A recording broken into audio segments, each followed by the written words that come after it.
They say that the worst pain is the one that doesn't kill you, that it lingers in the body, like a parasite nesting the nerves, pulsing quietly beneath the skin. But there are worse things than pain. There's a design of it. The meticulous, brilliant, unspeakable ways that humans have harnessed suffering not as punishment, but as architecture. This is not a history of devices. It is a confession of intention. Somewhere in the heart of Europe, in a stone basement where no wind ever reached and the damp never dried, there was a chamber known only as the archive. It was never marked, never mapped. The floor was uneven, stained black in parts, and always cold to the touch. But the archive was no library. It did not contain books nor scrolls, nor words in any ordinary sense. It held objects, hung with care, polished with oil, sharpened with reverence. They were arranged like trophies, or perhaps like relics from saints, each one with a name carved into a brass plate beneath it. These were not names of inventors. These were names of moments, names of screams. The devices did not have owners, only functions. That was what they were built for. That is what they remembered. The first tool to be used was made from ash wood and leather, simple and deceptive. The victim would sit and not even realize it was an instrument until it was too late. You see, the seat was hollowed just enough that the weight of a person pressed him into the thin wooden slats, designed to splinter under shifting flesh. Tiny grooves had been carved into it. Long, shallow slices leading outward like sun rays. The pressure alone made the splinters embed, made them crawl in like insects. And when the victim shifted to escape the pain, the wood hissed back with its teeth. There was no word for this device, just a sound, a low creak, and the first gasp. Then came the iron spider. It was not a spider, not really, but 8 curved arms, sharpened at their ends, built to grip a torso like a mother might cradle her child. It was made to hug, slowly, with a crank. When applied to the rib cage, the arms would tighten symmetrically, pushing bone inward while lifting the body off the floor. The intention was never death. It was collapse. It was to take the breath and replace it with silence, one breath at a time. You didn't scream with the spider. You sobbed, shallowly, until your lungs forgot how. Some victims were only meant to endure, not to confess, not to name names, just to show the limits of a human frame. For this, they brought out the censer. It looked like a thurible from a church, round, metallic, suspended on a long chain. But inside it was not incense. Inside was burning resin, animal fat, and copper filings. The smoke it released wasn't for ceremony. It was for skin. It clung to it. It burned through pores and eyelids, and even the tongue. They would hang the censer in front of the victim's face and swing it slowly, like a priest might, back and forth. The victims inhaled pain until they forgot their own name. The censer left no cuts, just blindness, and a taste that never left mouth, even in death. The next device wasn't hung on a wall. It was kept in a box, black velvet inside. The box itself was clean, labeled in Latin, with a wax seal that had never been broken, until the man with the missing fingers came. He had no name either, just scars where fingernails used to be, and a gait that limped without rhythm. He opened the box and showed what lay inside. The mirror, a set of long silver rods, polished until they gleamed. They weren't sharp, not even serrated. They didn't pierce. They reflected. The victim would be restrained upright, their face held in place by clamps that whispered like old teeth tightening. The rods were positioned around the face, one by one, until the victims saw their own reflection from every angle, distorted, stretched, multiplied. You might think this sounds harmless, but when they adjusted the mirrors, just so, the eyes began to see themselves watching endlessly until the victim screamed and not be seen anymore. That's when the second part began. From behind the reflections came the shadows, shadows of the self, because the mind, under enough stress, does not trust the eyes. And when the eyes are made to betray the mind, the screams are no longer for escape. They're pleas for blindness. No blood, No bruise, just madness. In the corner of the archive, under a cloth shroud that never collected dust, there was a stool. It didn't look like much, but it was called a witness. Anyone who sat on it was bound at the ankles and knees, forced to face a single wall. On that wall, projected from a mirrored lantern, were scenes. Not images. Scenes. From before. From what the room had seen. The lantern used no candle. Only heat. The walls absorbed what had happened. And when the lens was focused, it gave them back. The person on the stool watched what had happened to others. To children. To lovers. To people who resembled them. And the worst part? They saw it from the victim's perspective. There was no device more elegant than the tuner. Small, beautiful, and made entirely of brass and bone. It looked like a music box, but had no melody. Instead, it was fitted with strings, drawn tight, each one calibrated to a specific frequency of the human body. The victim would be strapped in a chair lined with copper. The tuner would be placed at the base of the spine, and then it would be wound. Slowly, with every turn, the strings would vibrate against the nerves like fingers plucking them. The body would respond involuntarily. First, twitching, then spasming, then seizures. The tuner didn't cause pain directly. It reminded the body of pain it hadn't even experienced yet. The echoes of suffering, the anticipation of trauma. And when the tuning was right, the victim's body began to convulse in rhythm, like it was dancing with the past. Then there were the instruments of silence. One, in particular, was famous for this. They called it the lantern's tongue. A thin reed of metal inserted beneath the tongue, curved upward so it sat flush with the roof of the mouth. At first you could still speak, but over time it responded to vibration. Each word caused it to heat. Whispering would scald the mouth. Shouting would melt flesh. The tongue would cook itself slowly from within. It taught silence not by force, but by consequence. After a while, the victim simply stopped making sound altogether, long after the device was removed. The archive was never guarded, not in the traditional sense. It didn't need to be. The ones who worked there, curators they called themselves, were not jailers or executioners. They were listeners. Every device had a resonance. Every scream left a note in the walls. The curators could hear them, could tell when a device was used improperly, could tune a scream like a violin. They believed that pain, when properly administered, revealed truth. But one day, someone broke the rules. They brought in an outsider, a young woman, barely 20, accused of heresy. She refused to confess. They tried the spider. She sang through it. They tried the tuner. Her body convulsed. But she never broke. When they brought her to the witness stool, she watched the scenes and wept, but only for others. She never screamed for herself. And when they placed a mirror before her, she smiled at her own reflection and whispered to it like an old friend. It was then that the devices began to act. Strangely, the spider would not close. The sensor's smoke turned clear. The tuner gave off no vibrations. The curators were confused. Panicked, they tried again, again, but the instruments had changed. They were no longer reflecting pain. They were absorbing it, storing it, until, in the deep of night, the archive itself groaned. One by one, the devices turned inward. The mirror shattered, cutting only its pedestal. The spider clamped shut on nothing, and would not release. The witness stool projected its scenes across the entire room, and from the shadows came the sounds, not screams, laughter, not joy, madness. The young woman disappeared that night, vanished into the tunnels beneath the chamber, her restraints lying untouched on the floor. But the instruments remained, not as tools, as warnings. They still hang there, in that underground place where the cold never lifts and no echo ever fades.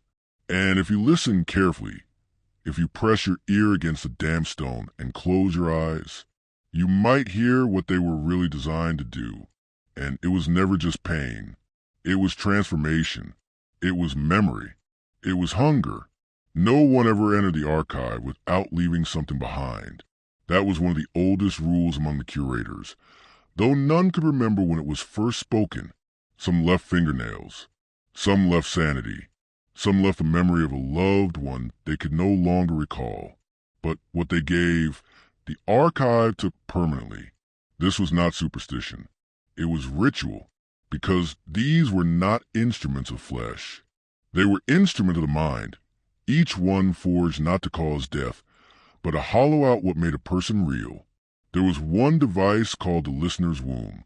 It looked like a cradle made of padded iron, shaped to contain a body in fetal position. Once sealed, the only sensory input came through bone conduction vibrations and muffled echoes, delivered to the iron like lullabies twisted into shrieks. The victim would hear sounds no one else could hear, screams at first, then whispers, then their own voice, repeating things they'd never said aloud. After several days, most forgot which memories were real and which were planted by the device. One man emerged claiming he had strangled his own mother in the crib. Another believed his tongue had been cut out as a child, though it was still there. They wept over crimes that may never have occurred. They begged to be punished. And that was the true purpose of the womb, to make a person confess to pain that belonged to someone else. Not far from the womb hung a delicate apparatus known simply as a flutist. It was comprised of thin tubes made from glass and gold, arranged like organ pipes. The victim's fingers would be placed inside each tube, tight enough to restrict blood flow, loose enough to permit movement. Every twitch of the fingers produced a faint musical tone, calibrated to match human moans, sobs, and wails. But the sounds did not come from the person playing. It came from the pipe.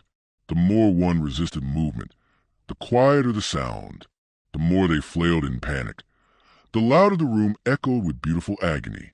Victims quickly learned that their own pain created a symphony, and some began to play deliberately, not for escape, but to compose. One curator had written in his diary, a page now kept behind cracked glass, "They do not fear the flutist. They crave it. They crave the art they make of themselves." That entry was his last. His body was found weeks later, fingers jammed into the tubes, unmoving, eyes open and dry, long past weeping. The archive welcomed invention, though not all devices were permanent. Some were too cruel, even for the curators. One such instrument was a ferryman's hook. It resembled a fishing rod, but the line was barbed wire, and the hook at the end was too large for any mouth. It was inserted not to tear, but to pull, slowly, methodically, into the throat. The hook was never meant to pierce organs. It was intended to drag memories from deep within the chest. Victims claimed they could feel scenes being pulled out. One woman vomited a language she had never learned. One man cried over a child he had never fathered. The ferryman's hook revealed the pain of unlived lives. And that was what made it unbearable, not the physical agony, but the sorrow of what could have been. In the archive's eastern wing, there lay a pit filled with still, black water. No one knew how deep it was. No bottom had ever been felt. They called it the sleeper's reflection. Victims were suspended above it, held by iron rods clamped to the wrists and ankles. Slowly, they were lowered, face first, toward the surface. As they neared it, they would begin to see themselves. Not their bodies, not their faces, but their fears manifesting as ripples. Those who looked too long saw the water bend and distort, creating impossible versions of themselves, smiling when they cried, bleeding from eyes that had seen too much. When the victim's nose just touched the surface, their breath would cause their reflection to ripple and vanish, and with it, a part of their mind. The curators never submerged anyone completely. That would have been mercy. Device 44 was kept in total darkness. It was a box, they said, nothing more. But anyone placed inside it within seconds would emerge aged, not physically, but in soul. A man entered weeping. He came out silent, eyes dry, voice soft. When asked what happened inside, he only said, I met the version of me that never hurt anyone, and I buried him. Device 109 was removed from the archive entirely after its use. It was a chain, simple iron, but whoever wore it claimed to feel the weight of every soul they had ever disappointed. It was unbearable. Even those with seemingly perfect lives broke down. One woman who had lived an utterly selfless life began to shriek and claw her own chest, screaming. I should have held her one more time. When asked who she meant, she couldn't remember. The chain was never used again. The archive doesn't destroy devices, but it buries them, deep beneath the stone, where even the curators don't go. But the most mysterious device wasn't built. It grew. They call it the pulse tree. It hangs from the ceiling like roots, its veins made of red-threaded sinew, twitching faintly in the still air. No one knows when it appeared. One day it was just there, suspended over an empty stone basin. When victims were brought beneath it, their blood pressure would rise uncontrollably. Heart rate spiked. Some fainted. Some screamed. One bled from the eyes. But the tree never touched them. It only reflected. After hours beneath the pulse tree, every heartbeat was a cannon in the chest, a betrayal of the body. Victims described seeing their own deaths, not metaphorically, literally. Each beat, a vision. One man saw himself drown in boiling water. Another choked on insects. One woman simply said, I watched myself age until I was dirt. And yet, the tree never moved. It was the archive's most passive device, and perhaps the most terrible, because pain that comes without contact is the most inescapable of all. The archive is not a museum. It is a mirror, a crucible, a womb. It does not punish. It reveals. It listens. It waits. And when it's ready, it chooses. No one leaves unchanged. No one leaves whole. They say, in the oldest myths, that pain was a god once, not an enemy, but a guide, and that those who truly understood suffering could see the bones of the world, understand what held it all together. Maybe that's what the archive is, not a prison, but a cathedral. And the devices? They are hymns. Some say the archive predates the building that holds it, that before there were stone walls and torchlight, before curators carved Latin into wood and brass, the devices already existed, in form, in spirit, in hunger. They say the instruments found their way into human hands the way weapons always do, gently, like gifts. But pain doesn't stay still. It evolves, learns, adapts.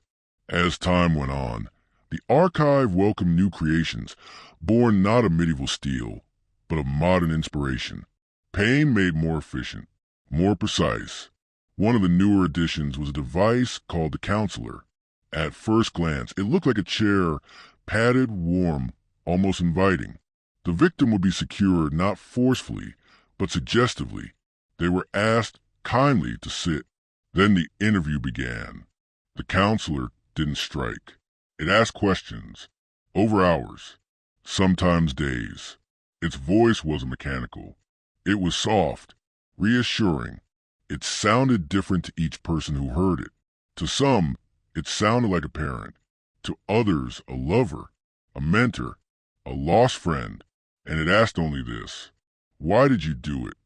No matter the person, no matter the crime, even those who had done nothing wrong, even the innocent, especially the innocent. It asked and waited. The victim would deny, then deflect, then justify. But the counselor had time. It never shouted, never accused. It only understood. It repeated the victim's own words back to them, not altered, not twisted, just reflected, until, eventually, they believed they were guilty, not of the act, but of the thought, not of the deed, but of the desire. It made them believe they were monsters waiting for permission. The counselor left no wounds, only self-erasure. After enough sessions, most could not remember who they had been before, or if they had ever been anything at all. The curators loved the counselor. They said it saved them the effort of breaking people. Now people broke themselves. But not all pain is internal. Some must be carved, etched, sculpted. Enter the artisan. It was a device unlike any other in the archive, crafted by a woman whose name was erased from all records. She had once been a sculptor of religious icons, until her hands were crushed for making saints that bled. The artisan was her revenge. It resembled a wheel, upright like a potter's lathe. The victim would be strapped to its surface, slowly rotated. Above them hung a rig of thin chisels, each one suspended by wire and counterweight. But they were not sharpened to cut. They were dulled. Deliberately, each chisel was weighted to press into flesh, not slice it, to push, mold, and display skin and muscle with unbearable pressure. The machine carved faces, not by cutting away, but by reshaping the victim's existing features. One pass would distort the cheek. Another would stretch the brow. The nose might flatten. The lips might rise. The artisan did not mutilate. It recreated. By the end, the victim wore a new face, always smiling, always serene. A saint, their old face forgotten. When victims were later asked who they saw in the mirror, they gave unfamiliar names, sometimes biblical, sometimes mythic. One even answered, "I am the virgin who weeps for the world." She had been a petty thief, 19 years old. The artisan now sits dormant, not because it failed, but because it succeeded too well. The last victim kissed the curator's hand after their transformation, then walked into the black water of the sleeper's reflection. She did not float. Some pain goes deeper than the body. It requires more than violence. It needs a soul to carry it. There was once a device introduced by mistake, or perhaps by fate. It was never meant to be an instrument. It was a child's toy, a jack-in-the-box. Small, harmless, painted with faded stars and crescent moons. They found it buried in the wall during a renovation. Covered in dust, the crank rusted stiff. But when they wound it, the song was wrong. Not out of tune, just wrong. Too slow, too deliberate. The melody crawled like a centipede. And when the figure popped out, it wasn't a clown. It was a mouth. No eyes, no nose, just lips. And from it came a whisper, always the same. "Are you ready for me now?" They tried to destroy it. Fire didn't burn it. Acid corroded the box, but not the mouth. It was eventually sealed in lead and locked beneath the Grinmaker's altar. But the curators claimed they still heard the crank turning in the night. Click, click, click. No one touched it again. No one dared. The archive by now was alive. Not metaphorically. It breathed. There were chambers that shifted when you closed a door. Corridors that led to rooms no one had built. New tools appeared without provenance.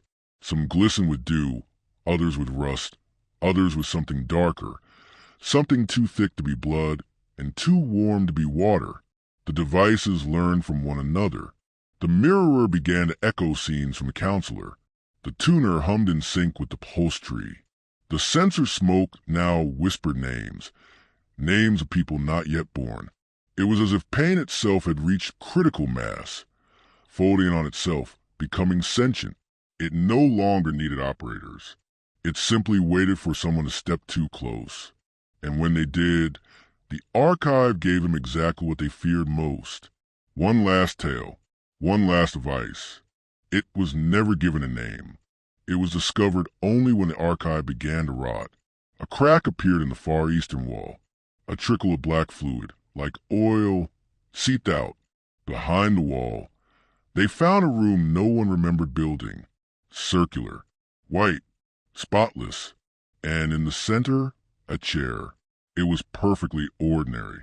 No straps, no blades, no wires. But above it hung a mirror, full length, clouded at first. A volunteer curator entered. She sat. Nothing happened. Then the mirror cleared. What she saw was not her reflection. It was her corpse, mouth open, eyes staring, but alive, breathing, speaking. The reflection leaned forward and whispered, "You survived everything, but that doesn't mean you escaped." And then she was gone. Not dead, just not there. The chair remained empty, but every morning it rocked slightly, as if someone had just stood up. The curators sealed the room, then sealed the archive. But some say it still opens to those who seek it, to those who believe they are stronger than pain, to those who believe torture is about blades and chains and screams. They're always wrong, because the archive is in place. It's a question, and the instruments, they are the answers to what you really are when all else is stripped away. So ask yourself, if the door opened for you, would you step inside? Would you listen? Would you smile? Would you break? Or would you finally understand what pain was designed to do